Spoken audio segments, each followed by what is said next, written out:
अस्सलाम वालेकुम स्टूडेंट्स। आपके सामने अब एक और शॉर्ट क्वेश्चन है।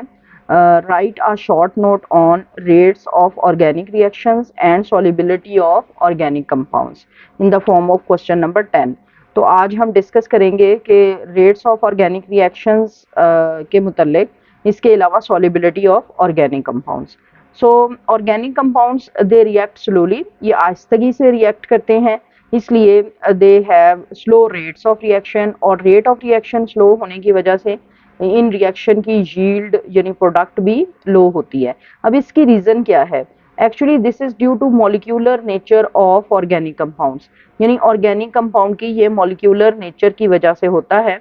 आयनिक रिएक्शंस फास्ट होते हैं क्योंकि उसमें आयंस, जब हम एक आयनिक कंपाउंड को किसी भी सॉल्वेंट के अंदर फॉर एग्जांपल डिसॉल्व करते हैं तो वो आयंस में बढ़ जाता है और फिर आयंस एक दूसरे से रिएक्ट करते हैं। लेकिन जो ऑर्गेनिक कंपाउंड्स हैं उनकी मॉलिक्यूलर नेचर होती है, यानी वो सॉल्वेंट के अंदर जाके आयंस में नहीं बढ़ते बल्कि वो मॉलिक्यूलर फॉर्म में रहते हैं।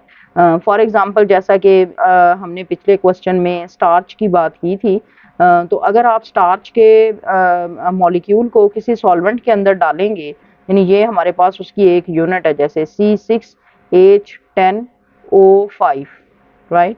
अब इसमें थाउजेंड्स ऑफ यूनिट्स प्रेजेंट होते हैं, तो यूनिट्स तो अलहदा हो जाएंगे लेकिन एक यूनिट की फर्दर डिवीजन नहीं होगी, यानी सॉल्वेंट के अंदर, किसी भी सॉल्वेंट के अंदर ये जो स्टार्च का मॉलिक्यूल है ये यूनिट पूरी की पूरी इसी तरह से रिएक्ट करेगी C6H10O5।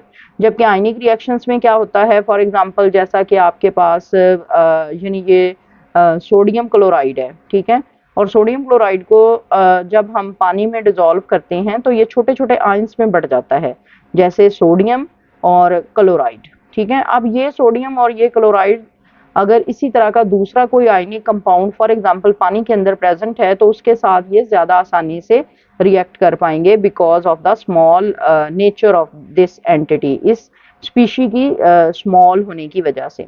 जबकि आयनिक कंपाउंड चूंकि मॉलिक्यूलर इन नेचर होते हैं, बड़े होते हैं, इसलिए वो स्लोली रिएक्ट करते हैं, ठीक है। यही चीज़ मैंने आगे एक्सप्लेन की हुई है, लिखी हुई है कि in solution organic compounds exist as molecule, solution के अंदर ऑर्गेनिक कंपाउंड मॉलिक्यूल के तौर पर एग्जिस्ट करते हैं rather than ions. So actually they are big species which are present in the solution, so low rates of reaction, तो इस तरह से उनका रेट ऑफ रिएक्शन जो है वो भी कम होगा। अच्छा, अब इसमें जो सेकंड पॉइंट हम इस क्वेश्चन के अंदर डिस्कस करने जा रहे हैं वो है solubility of organic compounds. So this is straight forward. Organic compounds mostly water insoluble होते हैं, और ये जो नॉन पोलर सॉल्वेंट्स के अंदर ये रेडिली सॉल्युबलाइज होते हैं। जो नॉन पोलर सॉल्वेंट जिसके अंदर ऑर्गेनिक कंपाउंड सॉल्युबल हो सकते हैं उसकी एक एग्जांपल है बेंजीन और दूसरा है पेट्रोलियम ईथर।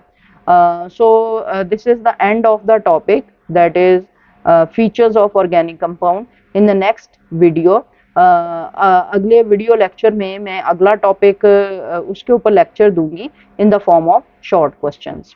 टिल देन, अल्लाह हाफिज।